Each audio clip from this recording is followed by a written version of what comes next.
একটু হাতটা ধরো মার, ধরো ও মা। এটা হচ্ছে বিখ্যাত ঘুটনি, বিখ্যাত। এটা আমার খুবই পছন্দের একটা ঘুটনি। যে রাখা সিম আর এই যে ফুলকপি, এই ফুলকপি সিম আলু দিয়া রান্না করা হইবে। মা কি করছে? লা ইলাহা ইল্লাল্লাহ। কি? আসসালামু আলাইকুম, সবাই কেমন আছেন? আশা করি সবাই ভালো আছেন। আল্লাহর অশেষ রহমতে আমিও ভালো আছি। এই যে দেখতেছেন ডিম, এই ডিমটা কিন্তু আমি ভাজি মাংসের তেলে, কারণ একদিন মাংস রান্না করা হয়েছে, তেল হয়ে গেছিল অনেক বেশি। পরে তেলটা কিন্তু আমি একটা পাত্রতে কমিয়ে রাখছিলাম আর ওটা ফ্রিজে রেখে দিচ্ছি তেলটা। আজকে ওই তেল নামিয়ে এই যে ডিমটা বাইজা নিছি, আর হচ্ছে তেলের ভিতর সাথে ভাতটা একটু নাড়াচাড়া দিয়ে গরম করে নিতেছি। ভাবতেছি যে খাওয়ার মতো কোনো তরকারি নাই, তো ডিমটা এভাবে তেলে বাইজা নেই, মাংসেরও গ্রান আসবো, খাইতেও ভালো লাগবে। সেজন্য যে ভাতটাও তেলে আমি একটু গরম করে নিতেছি, আর এই যে ডিমটাও মাংসের তেলে ভাজি, মজাই হইব আশা করি খাইতে। আর এখান দিয়ে আছে সকালকার প্লেট বাসন। এখন কিন্তু প্রায় দুপুর হয়ে গেছে, এখনো আমি ধুই না, কারণ শরীরটা বেশি ভালো লাগে না। এগুলো আমি ধুয়ে দিয়ে নিব খাওয়া দাওয়ার পরে। আর এই যে আমার জান পাখি উপরে উঠা দাঁড়িয়ে আছে, চামচ নিয়ে একদম আল্লাহ আল্লাহ আল্লাহ আল্লাহ আল্লাহ। বাচ্চার হাত থেকে চামচ পরে যাওয়া দোষ তো হচ্ছে, জন্য আর কি বললাম আল্লাহ আল্লাহ আল্লাহ। ও আসলে ইচ্ছাকৃত ভাবে পালায় না, ওই খেলতে খেলতে আর কি পরে যাওয়া দোষ ছিল। ভাতটা আমার গরম হয়ে গেছে, এখন কিন্তু আমি খাওয়া দাওয়া করবো। আব্বা তুমি খাবানি? না তুমি খাবানি আব্বা? একটু হাতটা ধরো মার, ধরো ও মা, ও মা চামচ দিয়ে নি ধরে। ও মা, ও মা, ও মা, ও মা, ও মা, ও মা, ও মা। এটা আমার কলেজে আমার টুনটুনি পাখি ঘুমের থেকে উঠতে আসছে, এখন এখানে রেখে দিবা, রেখে দাও। মায়ের খাওয়া দাওয়া কইরা পরে এগুলো দুমু। হ্যাঁ, এটা হচ্ছে বিখ্যাত ঘুটনি, বিখ্যাত। এটা আমার খুবই পছন্দের একটা ঘুটনি, ভালোবাসারও, কারণ এটাতে অনেক কাহিনী আছে, অনেক স্মৃতিও আছে। এখানে চলছে রান্না বাড়ার আয়োজন। এই যে এখানে আমি পেঁয়াজ রসুন বাটতাছি, মাছের তরকারি বসাবো। আর এই চুলায় হচ্ছে ডাল। ডালটা বেশি ভালো না, দেখেন কিরকম কালো হয়ে গেছে ডালটা, বেশি একটা ভালো করে না। কিছু কিছু ডাল কিন্তু কালার খুব সুন্দর থাকে, কিছু ডালের কালার কিন্তু কেমন জানি হয়ে যায়, যেমন এটা কালো কালো হয়ে গেছে, ডালটা কিন্তু ভালো করে না। আর এখানে রান্না করব আমি মাছ। এই যে মাছ রান্না করব, এটা কিন্তু কাতল মাছ, কাতলা মাছ, মানে আমরা কাতলা মাছ বলি। এই কাতলা মাছটা রান্না করব, সাথে কিন্তু এই আলুও দেব। আর এই যে ফ্রিজে রাখা সিম আর এই যে ফুলকপি, এই ফুলকপি সিম আলু দিয়া রান্না করা হইবে এই মাছটা। যখন আর কি সিম ফুলকপির সিজন ছিল না শীতের সময়, তখন আমি কিনা ফ্রিজে রেখে দিয়েছিলাম।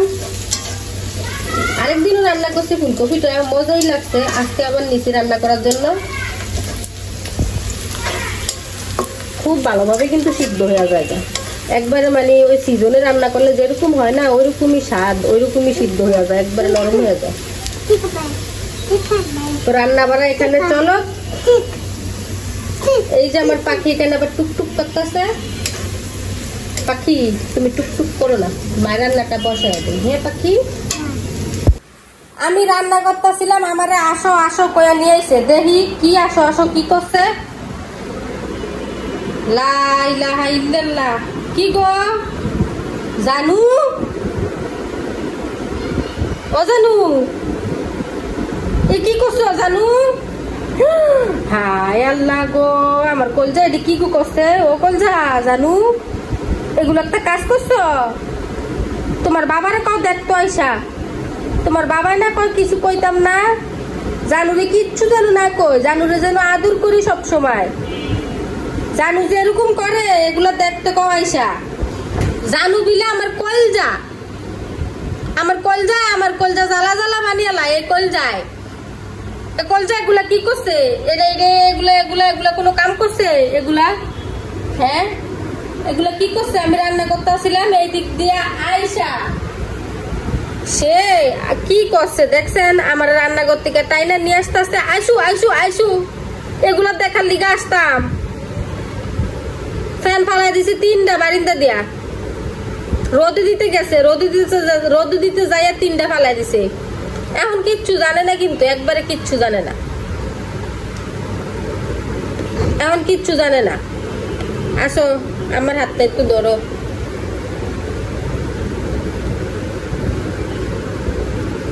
ধরো না একটু হাতটা আমার আব্বা। আসো আসো আসো আসো আসো আসো আসো আসো আসো আসো হাতটা। ওলে আমার আল্লাহ রে, সুমা দিছে আমার কিলি পাখি।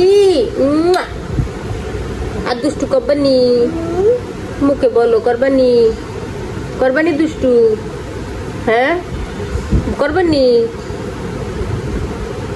মারে কি যেন বলবা, বলো বলো বুড়ি।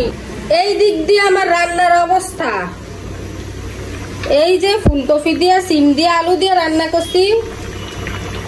এই রান্নাটা কিন্তু বেশিরভাগ শীতের সময়ই ভালো লাগে, ফুলকপি সিম আলু, কারণ শীতের সময় এগুলো সিজন না ফুলকপির সিমের আলুর। এই দেখেন ফ্রিজে রাখছি, তারপরে কতটা সিদ্ধ হয়ে গেছে, এই যে গইলা গইলা গেছে।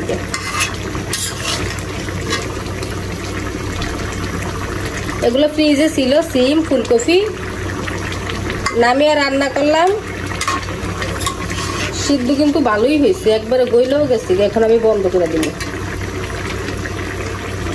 আর এখান দিয়ে হইতাছে ভাত, ভাতে মাত্র ফোটা আসতেছে। আর এখানে এই যে এখানে আছে ডাল, ডালটা কিন্তু হয়ে গেছে গিয়া। এই যে আমার ফুলকপির তরকারিটা চুলা বন্ধ করে দেওয়ার পরে একটু লবণ টেস্ট করছিলাম, দেখি কেমন লাগে। অনেক মজা লাগে, কিন্তু মনে হয় যে টাটকা রান্না করছি ফুলকপি সিম। আসলে স্বাদটা কিন্তু আগের মতোই আছে, ফ্রিজে যে রাখছি ওরকম মনে হয় না।